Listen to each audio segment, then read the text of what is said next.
Okay, I think we are good to go. Welcome, everyone. My name is Carlin Wing.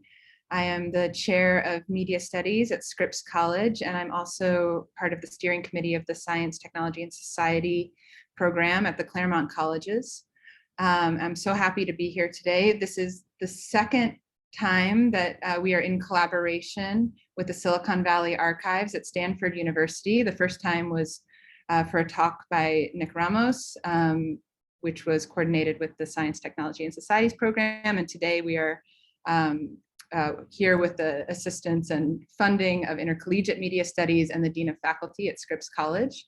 And I am here to introduce you to my friend and collaborator, Henry Lowood, who is going to introduce us to our speaker today, Alyssa Goldstein Sepinwall, who I'm so happy to have here. Henry is the Hobach curator, the Harrell C. Hobach curator for History of Science and Technology collections, and the curator for Film and Media collections at Stanford University. And it's a privilege to introduce Henry, as always. Thank you, Carlin.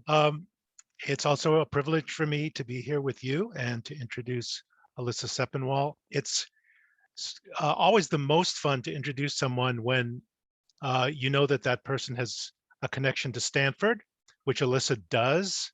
Alyssa got her PhD at Stanford in 1993 and has since then had a successful, quite long career at California State University, San Marcos, where she's professor of history now.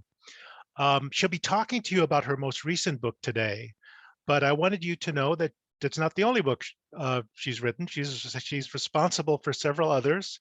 One on the Abbé Grégoire and the French Revolution, which was based on her dissertation at Stanford, and a second book, which is directly relevant to her talk today, a collection of essays on Haitian history, New Perspectives from Routledge Press. That was published in 2013. I noticed in looking through her CV that while her foundation is in the history of the Enlightenment, particularly in France, she's written on a whole bunch of other things from, of course, Haiti and Black Lives Matters issues, world history, Jewish-Muslim relations, and even a forthcoming article that's I assume will be coming out pretty soon now on the pandemic. So with that, let me introduce Alyssa to talk about the Slave Revolt on screen. Over to you, Alyssa. Thank you so much, Henry and Carlin, and good afternoon to everyone. I'm excited to be here with you today, even if it would be more fun to actually be in Green Library, but it's exciting to be able to talk to all of you and to make it possible for some people who are not at Stanford to come to. I want to thank the Silicon Valley Archives at the Stanford Libraries, Intercollegiate Media Studies at the Claremont Colleges, and the Dean of Faculty at Scripps. And I want to thank all of you today for coming to hear about my research, including some of you who really helped me a lot along the way. So I am going to give you an overview today of, let me just open my PowerPoint.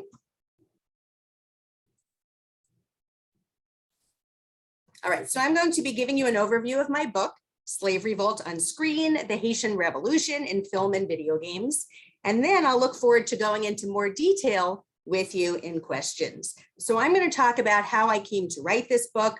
How was it that, as Henry said, someone trained at Stanford in 18th century French intellectual history in a department where Haitian history was not taught went on to write a book about Haiti, film, and video games. I'll also discuss the book's major questions, and then I'll give you some bonus content in terms of film and video game clips that does not fit in the book. So first, how I got here. Though this is my third book, written a few decades after I left Stanford, its intellectual origins really do still stem from the university, including Green Library. So I am a scholar of 18th century France and Haiti. I began my career specializing in the Enlightenment and in the French Revolution. I arrived at Stanford to study with Keith Baker, one of the world's leading specialists on the Enlightenment and the French Revolution, and also with Aaron Rodrigue, who is another French history specialist. I love studying with Keith and Aaron and using the superb French language materials in the Stanford University libraries. And so I also talk about my Claremont connections. Two of my teachers at that time at Stanford were postdocs who went on to teach at the Claremont colleges, Andrew Eisenberg, who's now at Scripps, and Lisa Cody, who is now at Claremont McKenna. But in addition to my studying European history with them, at that time, Stanford was really on the cusp of post-colonial theory in the US, especially in literature departments. So getting to hear Caribbean intellectuals and statesmen like Edouard Glissant and Jean-Bertrand Aristide live at Stanford in the 90s really sparked my enduring interest in Haiti and in the French Antilles.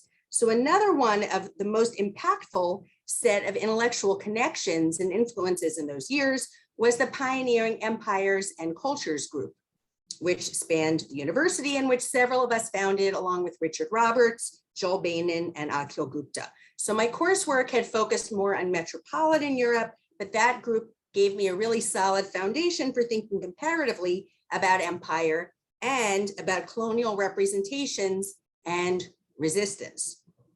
In addition, I'll say that though Keith did not work on Saint-Domingue, and I see he's here, so hello, Keith, and Stanford didn't offer courses in Haitian history, he was extremely supportive of my doing this work. So as a result of these multiple influences, I ended up being one of the first scholars of the French Revolution to take a colonial turn and to start examining the revolution's colonial dimensions in the mid-90s.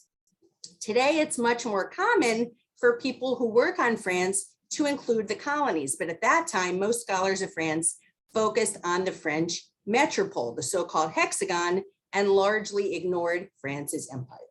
So my first book combined these interests, though the balance was still tipped largely towards metropolitan France. It was a biography of the French revolutionary priest, Abbé Grégoire. More generally, it looked at the origins of French thinking about difference and citizenship, whether race, gender, or religion. But my later work on Haiti also had a foothold, and one of my favorite chapters examined Grégoire's complicated relationships with Haitian independence leaders. And that was unusual then in a book on the French Revolution. And the fact that the book's arguments still seem current today after 16 years is one reason UC Press just issued it in paperback a few months ago. So after this, finishing this book, my interest in Haitian history began to predominate, though I still did work in French history also. And my second book, as Henry said, Haitian History, New Perspectives, came out from Routledge in 2012. It was on one level a response to the simplistic media coverage of the 2010 earthquake in Haiti. The book was a kind of literary alternative to my yelling at Anderson Cooper on my television. In watching simplistic discussions of Haitian suffering that were disconnected from history, I realized that non-specialists needed an accessible entry point to learn about Haiti so that they didn't repeat the harm that foreign intervention had done to Haitians in the past by people who claimed to want to help them. But the book also resulted from my realizing that for all the scholarship that has been produced, analyzing scholarly debates on the French Revolution, there was not something analogous for the Haitian Revolution, let alone Haitian history as a whole. And in addition, I knew that Stanford was hardly the only university not to offer courses in Haitian history. Indeed, even as more scholars are working on the Haitian Revolution, hardly any universities train in modern Haitian history or have specialists who can put 21st century Haiti in historical context. So the book offered an original analysis of Haitian historiography while also providing an accessible overview of Haitian history. And it took readers from the French colonial period to the aftermath of the 2010 earthquake, showing holes in the literature and areas of contention and paths for future research. So since then, I've continued to write about differences between what actually happened in the French slavery system and Haitian Revolution, and then amnesia or distortions about it. For a long time, the French ignored their history of slavery, and many French people don't even realize that Haiti was ever part of France. In the US too, the Haitian Revolution was long ignored. And I'll just show you here, this is something that I was writing about in the 2000s, but it's just again becoming more current now because it's persisting. So this was an article in the New Yorker in December, which cited some of my earlier work on the way the Haitian Revolution is distorted or forgotten. All right, so I'm going to come out of here for a moment. All right. So my interest in the erasure of the Haitian Revolution from popular memory led me to this new work. Instead of looking only at distortions of the Haitian Revolution in curriculum and historiography, here I wanted to see how the Haitian Revolution figures or doesn't in popular culture. And then what that means in terms of how whites see and act towards Haitians and others of African descent, for instance, in Del Rio. So some of you are experts in the Haitian Revolution, but most of you are not. So let me just sum it up quickly. In the 18th century, Haiti was a French colony called Saint-Domingue. It was the New World's richest colony, the source of a majority of the Atlantic world's sugar and coffee. However, that prosperity came at a price. It depended on the labor of kidnapped Africans transported across the Atlantic to work on plantations. And Saint-Domingue's enslavers were among the most vicious in the Caribbean, or the Americas in general. In 1791, enslaved people in the colony erupted in revolution against their oppressors. By 1794, they had won the right to their freedom. And in 1804, Haitians ejected French forces from the island and declared independence after Napoleon's troops tried to brutally reimpose slavery. Now, often this event is discussed as having been inspired by the French Revolution, as in enslaved people heard about liberty, equality, and fraternity and decided that they wanted these ideas too. However, it is important to recognize that enslaved people had resisted their enslavement long before 1789.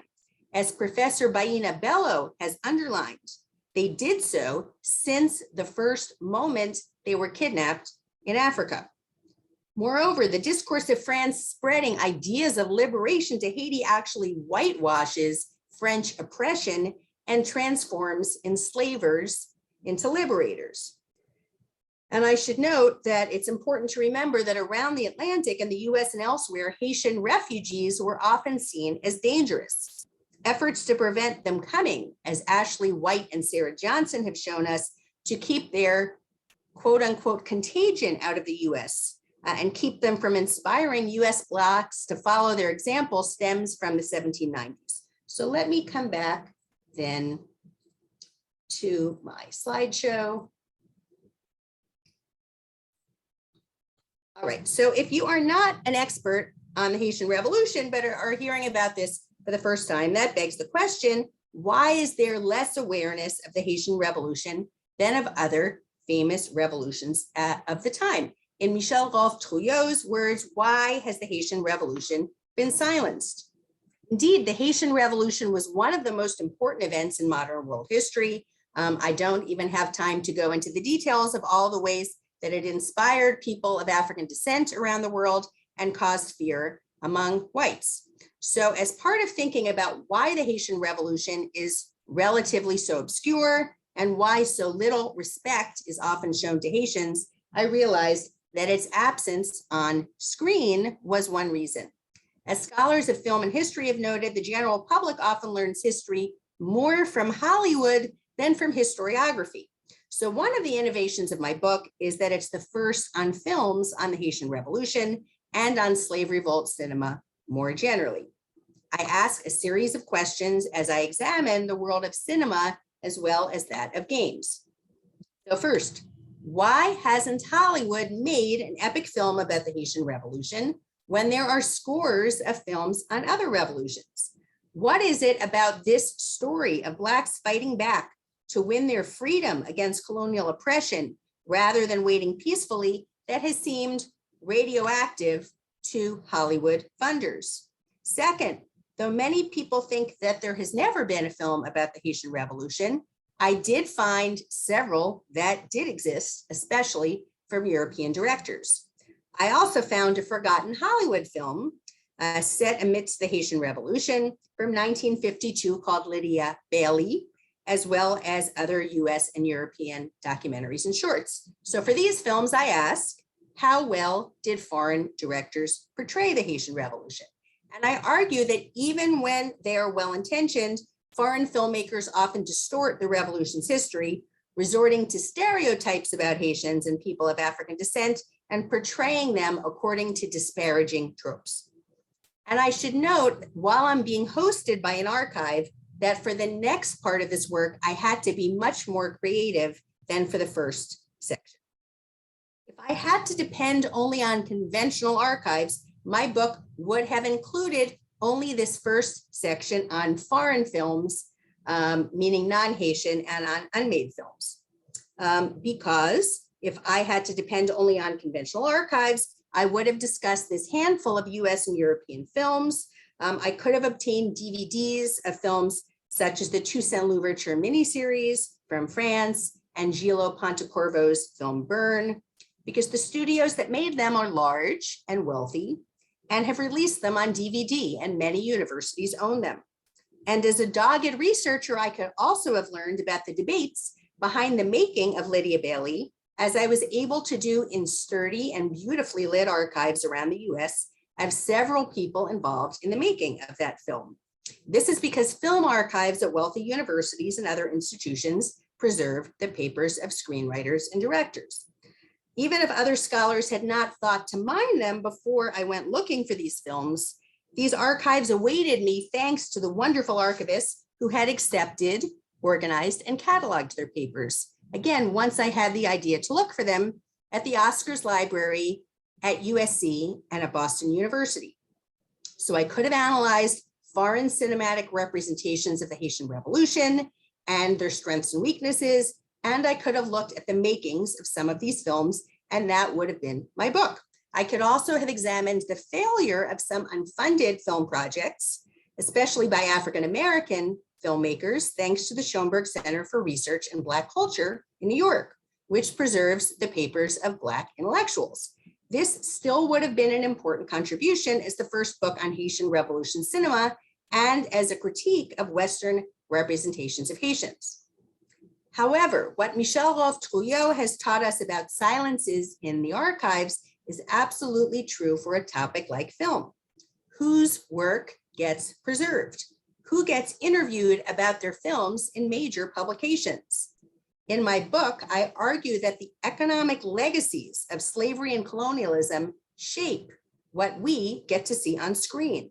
The wealth generated by colonialism and slavery and persistent post-colonial inequalities means that execs from the formerly colonizing and enslaving countries largely get to decide what gets greenlit and what world audiences see on their screens. And those execs are largely white men. So how these colonial legacies impact what we see on screen is a key argument of my book. But it's also true that this inequality is reenacted in archives. Thus, the countries that benefited from slavery and colonialism have more money for archival preservation, which is often focused on cultural productions from their own countries rather than from the global South. So thus, as I wondered, are there films by Haitians on their own revolution? I had to search, but mostly not in archives, though I will say that search engines created in Silicon Valley did help.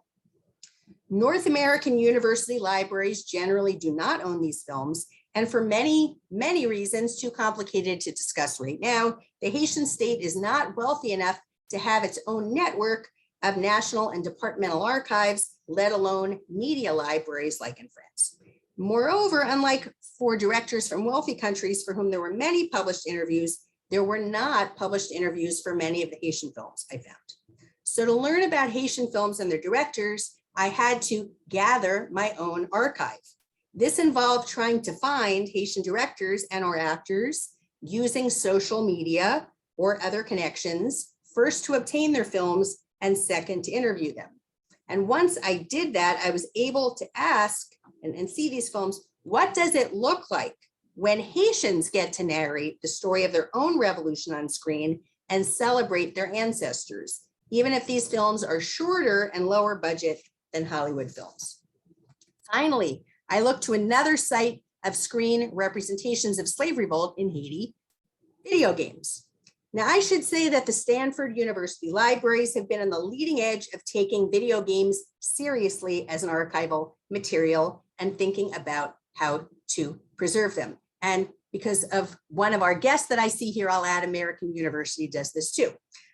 So at Stanford, for instance, in the project that Henry Lowood and Susan Rojo organized beginning in the late 2000s on preserving virtual worlds, Stanford has sought to take video games seriously.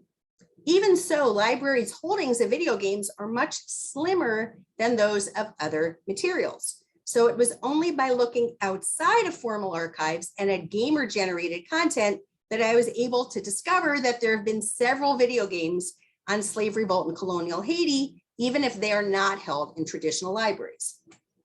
So I note that depictions of slave revolt in Haiti in games like Assassin's Creed Freedom Cry have reached millions more viewers than any revolution-related film. But these games and others on slavery have been almost entirely ignored by historians. So I ask first, why did this come to be a thing? Why have video game companies been willing to fund games on slave revolt when film producers won't? And also, how good is the history of the games? And what criteria should historians, as opposed to others in game studies who are not historians, use to define this? I was particularly interested to compare some prominent recent games by North American companies on slave revolt in Haiti to some earlier games by Caribbean intellectuals. And I'll give a shout out to Phil Salvador here for helping me with this.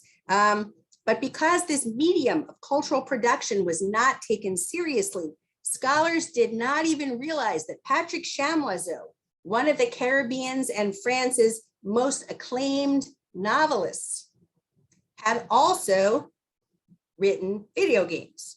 And there was not scholarship in French Caribbean studies on Muriel Tramy, a Martinican intellectual who was the first Black woman game developer in the world and who led her friend Chamoiseau in creating these games in the late 1980s. So I'm just quickly going to show you the title slide from this game, Freedom, Rebels in the Darkness.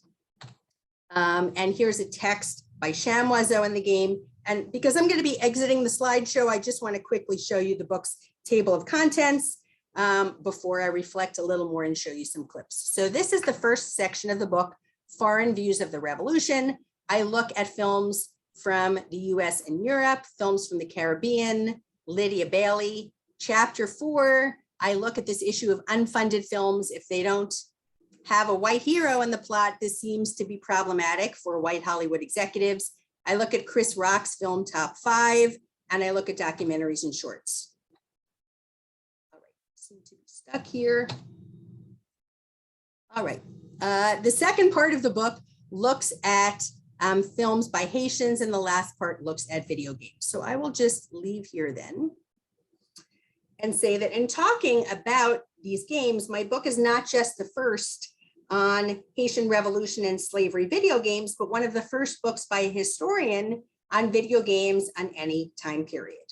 While our colleagues in other humanities and social science fields like literature, media studies, and sociology have been involved in game studies for decades, there's been very little work done in history departments in game studies on the assumption that games were trivial. So just as many historians viewed film as an illegitimate medium until the new film and history movement by Robert Rosenstone and others gave it more respectability in the 1980s and 1990s, scholars in history departments have almost entirely ignored games. The American Historical Review, in fact, ran its very first articles treating games only in March 2021. So I agree with such scholars as Adam Chapman that historical video games often surpass movies among younger generations in how they learn about the past. And I agree with Soraya Murray of the UC University of California, Santa Cruz, who's argued that scholars must argue representations in games. She notes the faulty idea that video games are unimportant galvanizes their power. This allows them to proceed unchecked in the world without the same modicum of accountability and critical analysis that even films and theater bear. So given that these games are really the next frontier in what Pierre Nora has called lieux de mémoire, sites of memory, for seeing how slavery and slave revolt are viewed in society, I consider whether resistance by enslaved people is celebrated or ignored in these games, and whether games on slavery dehumanize or lead people to empathize with enslaved people. So I've brought along some clips. I want to contrast first for you a film. This is the French Toussaint Louverture miniseries from 2012. And you're going to see that this film makes slavery look not that bad. The clip is going to start. Let me get there. All right, so the clip is going to start. You're going to see Toussaint Louverture, who became the leader of the Haitian Revolution, but at the time was enslaved, being sent by his kindly slave owner to go pick up his cousin who is visiting from France. And you'll see that he gets to flirt and have fun along the way, and you'll see how the film portrays a plantation.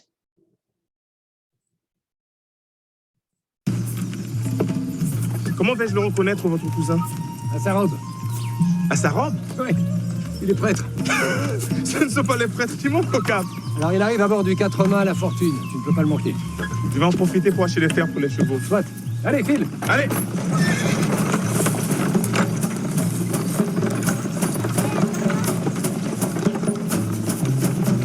Ça y est, ça. Allez, bonne faïence. Allez, allez-moi.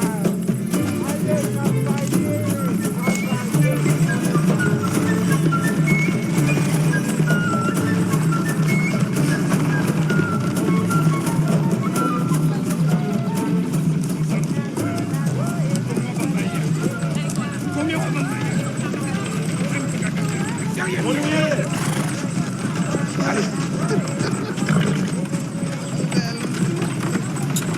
Comment est ici de là? Pas plus mal. Bien bisnaï. Eh bien, pas plus mal, non? Et Timounio? Timounio, bien. Hey! Ce fruit est délicieux. T'as jamais mangé. Rends-moi ce fruit ou tu vas avoir affaire à moi. Volet. Ça va, je vais payer.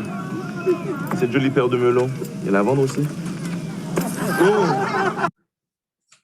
All right, so that was the first clip. I'm now going to take you to when Toussaint finds the cousin who is a priest, and the priest is now back talking with his cousin, the enslaver, and you'll see the ideas that his cousin, the priest, puts forward.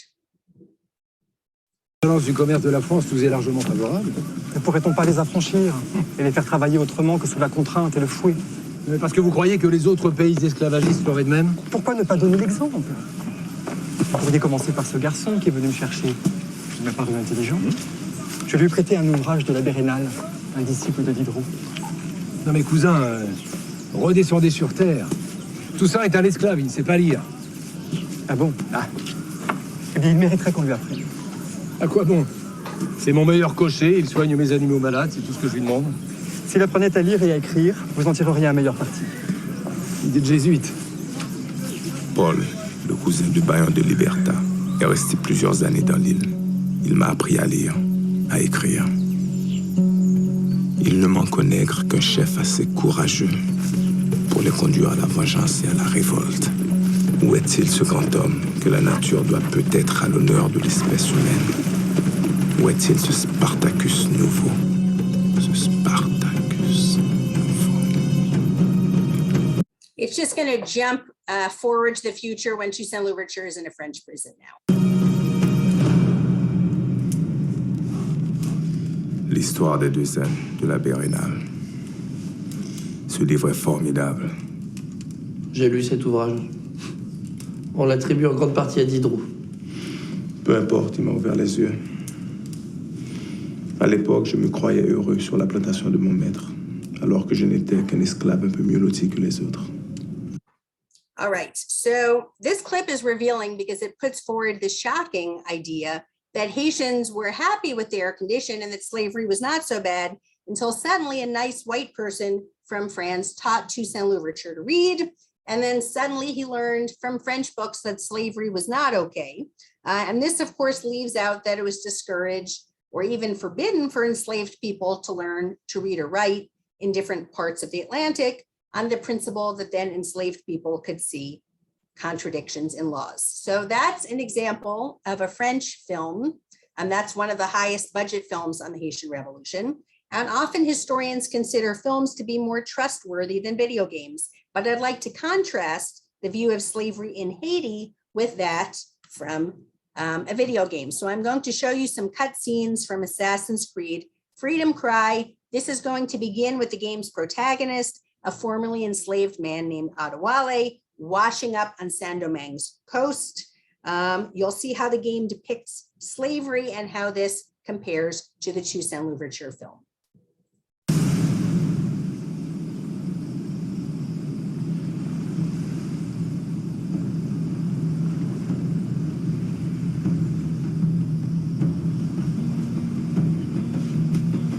Yeah, le miso,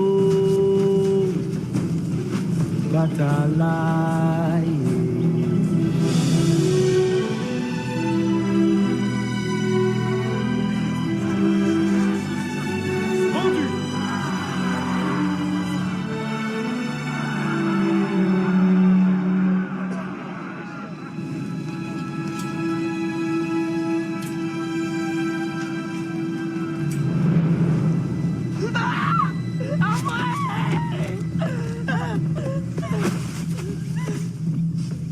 Sale truie! Non! Ça te coûtera une oreille! Bah, John.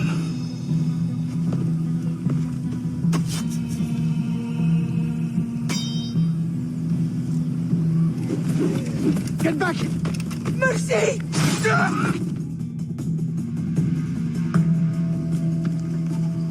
Oh, merci, bon Dieu. Désolé. I have nothing to offer but thanks. Nothing else is needed. As a boy, I fled the same fate. Why would you risk recapture? Men of principle know the bigger risk is to turn away. All right, and I think I just have time for this very last short clip, which jumps ahead after Maroons, enslaved people who had freed themselves, were trying to liberate a slave ship, and instead the French killed everyone on board so that the liberated captives could not join the ranks of the resistance. And after they found them dead, Adewale and some of his friends in Haiti, you'll see what happened in the sea.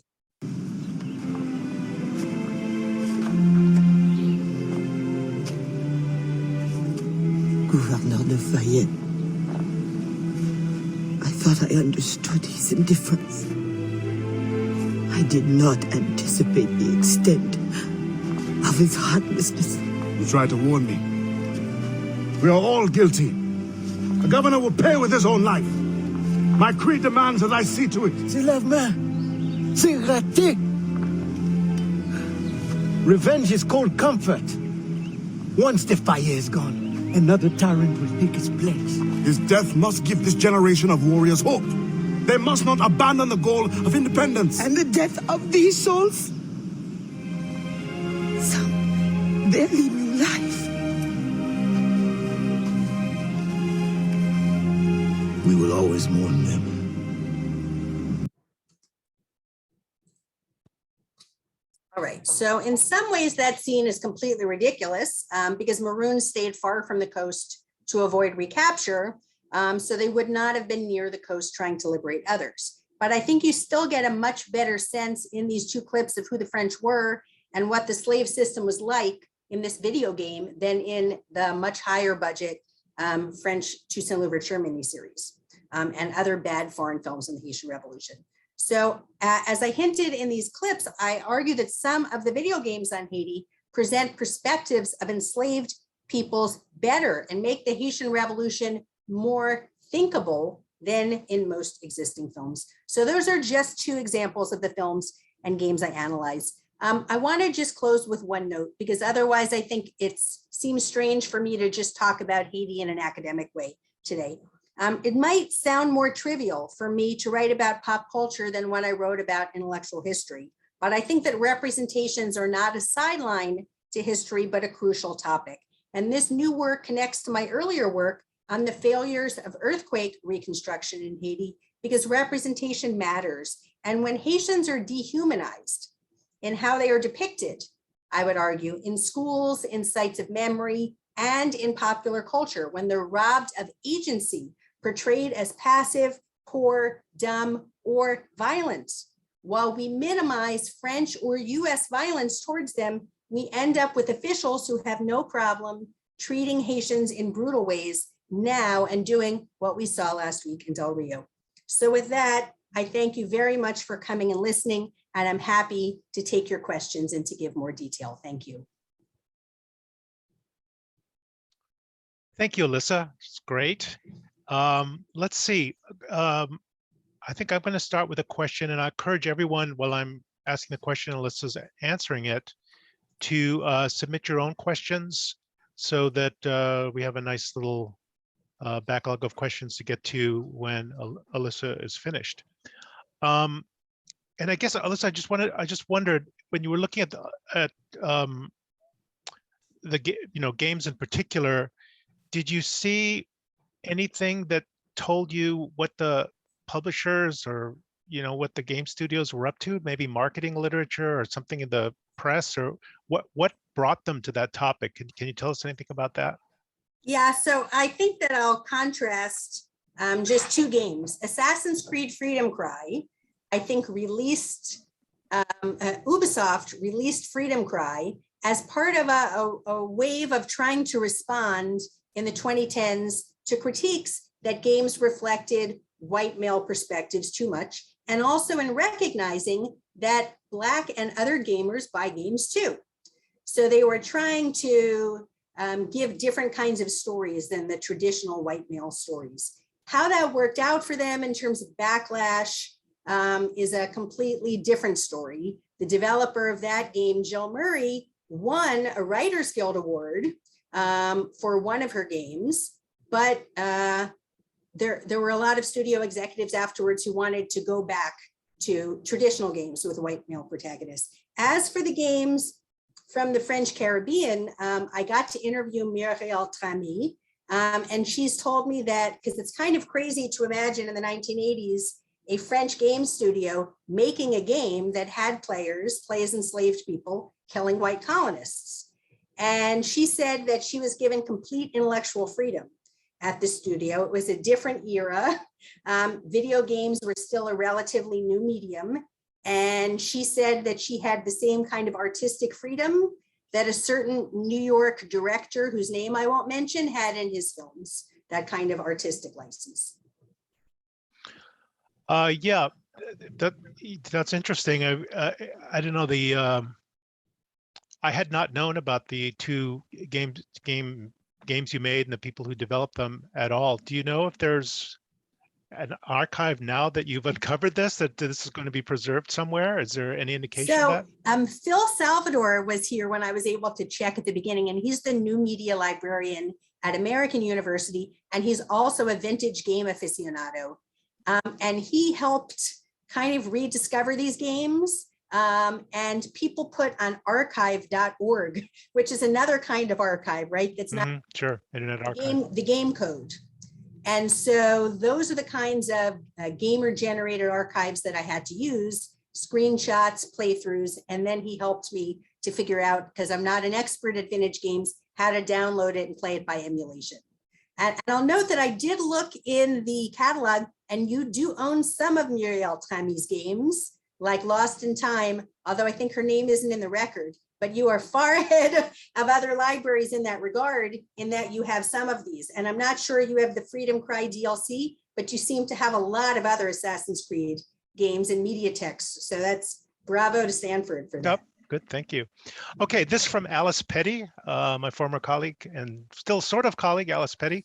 In terms of the impact on understanding, familiarity, and even education, is there a measurable difference between the experience of players, of games, or versus viewers of films? That is, the agency of the player and the value of interactivity, as opposed to the passive, which he has parenthetically, the passive way most people consume films. Yeah, it's an outstanding question. And what's exciting about game studies is that there are people working from so many different disciplines. So I've tried to do some reception history, but I have colleagues in other fields who've done others. So there's the education professor, and you can look it up in my footnotes or Google it. Her name is Dr. Lisa, and I'm blanking on her last name, but she's done field work and studies looking at what did it mean for students who played Assassin's Creed Freedom Cry as part of their curricula. How did it compare to their studying slavery before? And her report was that it was much more impactful. That's what the students reported, that being immersed in this and the action of being placed into Adewale's perspective, that protagonist, and being tasked with helping to liberate other enslaved people is different than films, which often exoticize or push hate by films by non-Haitians that often are still doing things through the white gaze. Okay, our audience is being very shy today. I don't know why, but I do want to relay a comment from Catherine Randall, who had to go early, but complimented you on the talk, said it was excellent. And Majida Talji, Spencer's already answered this. I would like to listen to your talk again. So I just want to assure everyone that this has been recorded, and we will send the link to the video to everyone who signed up to be here. If nobody has another question, I am going to answer one more from the questions that I have. It's kind of similar to Alice's question, but maybe a little bit different because hers was about interactivity in games.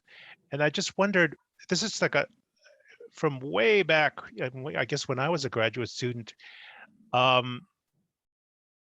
remember we had a course that touched on film a little bit, and the thing that we were sort of told was historians don't really do that sort of thing. You know, we give our arguments, you know, about what happened. We try to explain it, but we don't really. Our job's not really to convey the experience of what it was like to be there. You know, filmmakers do that, novelists do that, and that kind of thing. Do you see it that way? Do you see that there's that kind of divide between historians and people who work in the culture industries? So it's a great question. I'll say that I've been deeply influenced by Robert Rosenstone, who is the pioneering film historian who's emeritus at Caltech on this. But even at Stanford, I think that my professors often talked about trying to capture lived experience. So even then, that was really important.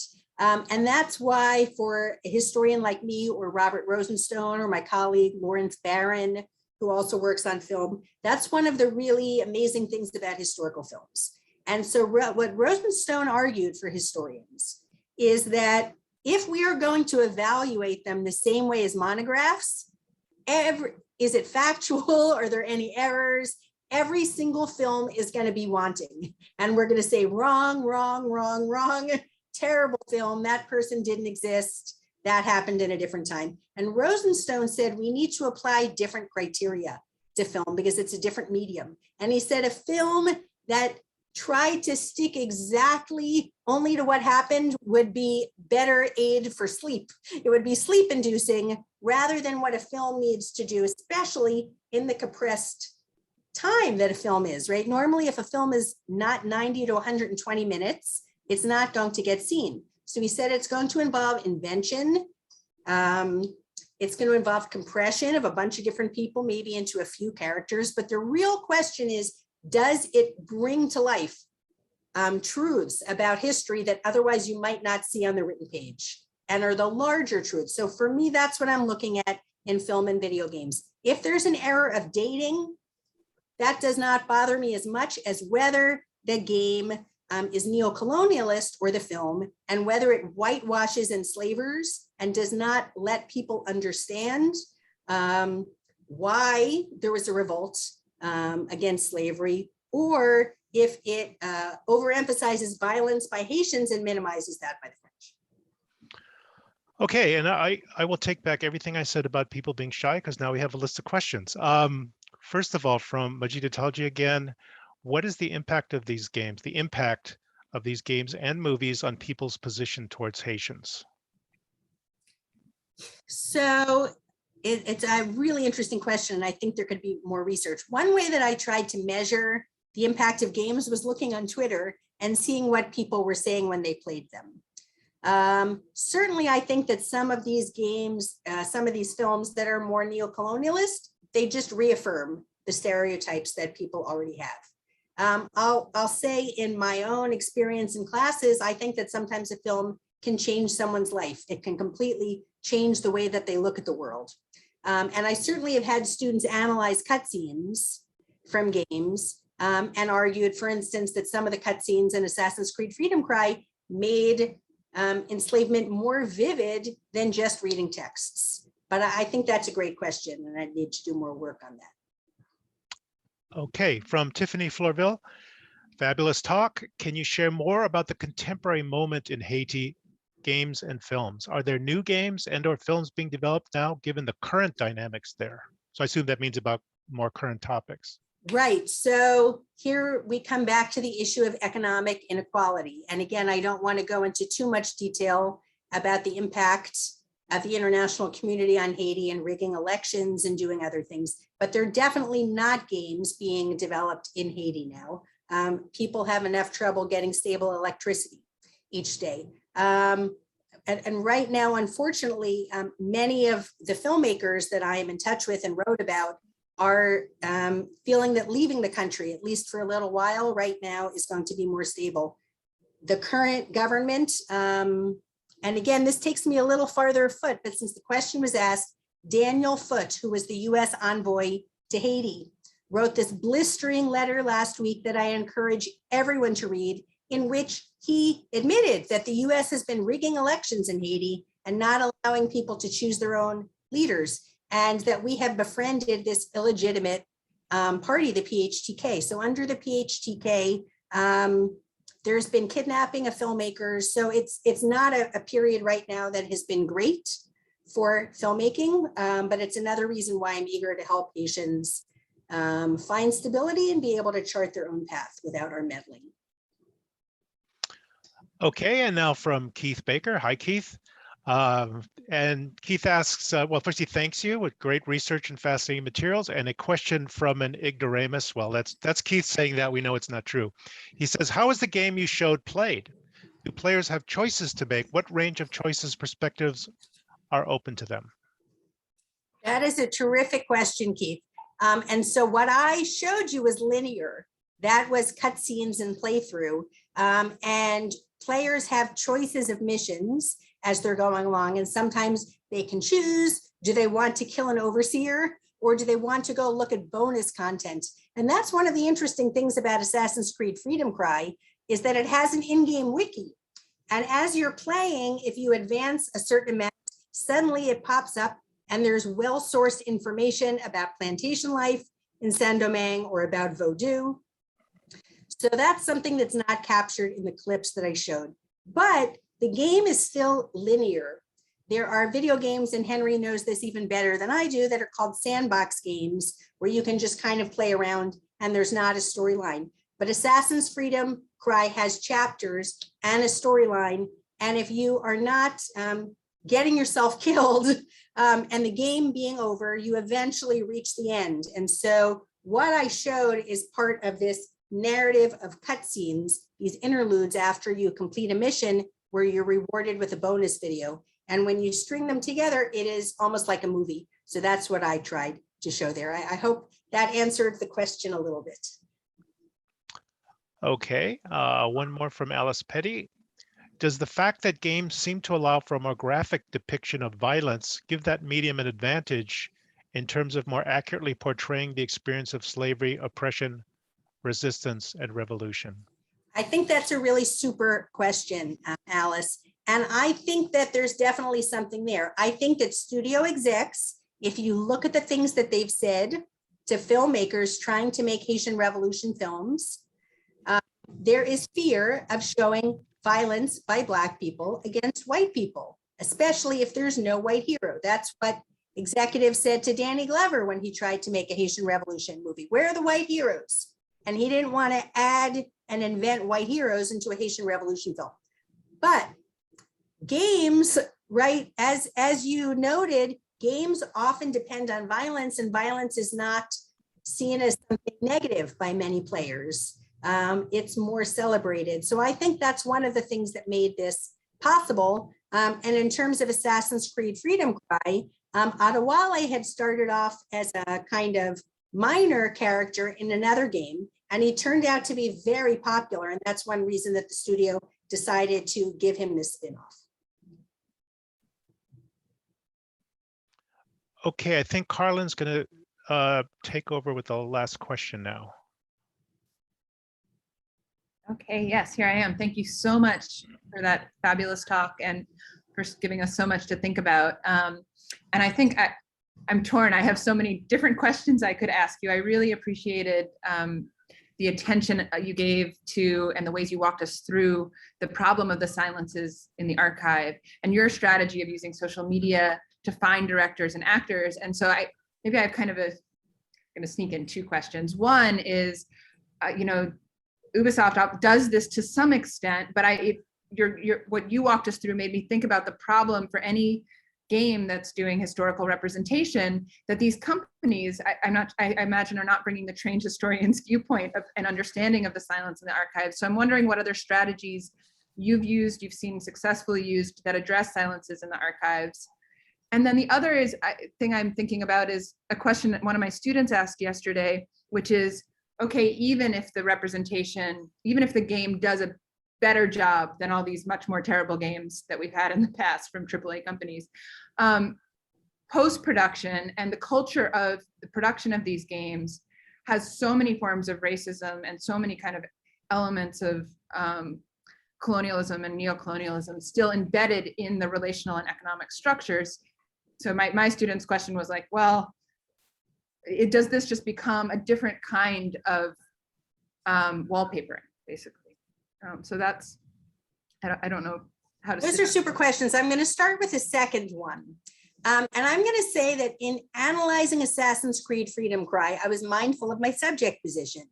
And so although I'm a historian of Haiti, I didn't only want to analyze it from that lens. I wanted to understand how gamers of color saw the game. And in particular, if I could find them, Haitian gamers or Haitian American gamers.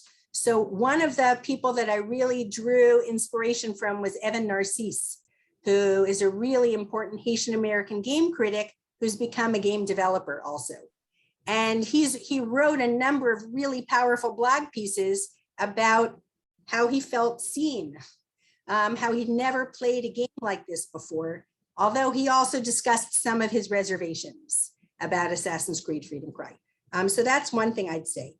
In terms of neocolonialism in games, I also had a chance to interview for the book Manvelino Alexis, who is a musician who is the voice that you heard when Adewale washes up. He's a Haitian musician in New York City, and he was brought in by a crew led by my friend Lois Wilkin to gather Haitian musicians to play on the soundtrack. But Manvelino told me that they didn't know what Ubisoft would do with their music, and it ended up being mixed into this lush Western orchestral score, which sounded strange to Manvelino as opposed to just leaving the Haitian music on its own. So you have that issue also. Okay, your first question, was it about historical consultants in games or how the developers are getting around silences? Yeah, so I mean, I was thinking about them using consultants, and then I was kind of flipping it back and just curious if there are other strategies you've used or you've seen other people use successfully, because it's something my students think about a lot, and I'm asking them to think about. How do you? Yeah, so Ubisoft is on the cutting edge of always hiring professional historians. So when I saw this trailer for the first time, I thought, how is this game so good? Who is it who's come along and talks about the subaltern perspective and emphasized that resistance to the French did not start in 1789 when enslaved people heard the words liberty and equality, but was ongoing. And so I discovered it was one of my colleagues, Jean-Pierre Le Glonec, who's at the University of Sherbrooke. So I think that really helped. And he was really committed to making sure that enslaved people were seen in a way that was not dehumanizing. But coming back to Tramy and Chamoiseau, Chamoiseau is a really amazing novelist in terms of trying to use oral histories to go beyond the silences of the archives. And he is often integrating what he's been told by elders in Martinique that they heard from their parents and grandparents.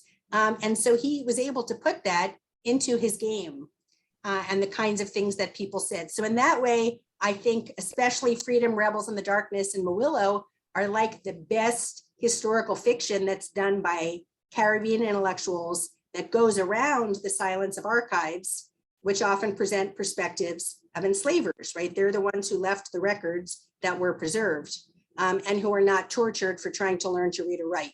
So yeah, that's one thing that I think is really amazing in their earlier games, even though they've been eclipsed now because they're not playable except by emulation.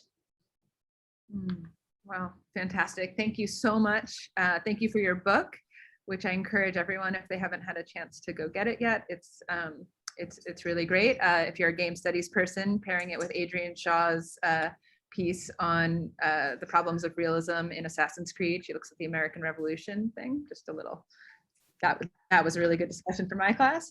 And thank you so much for your talk. Really, really happy to have you here with us today, and yeah, hope to be in more conversation soon. Oh, and I want to also thank Spencer Gondorf and Sonia Lee who help us.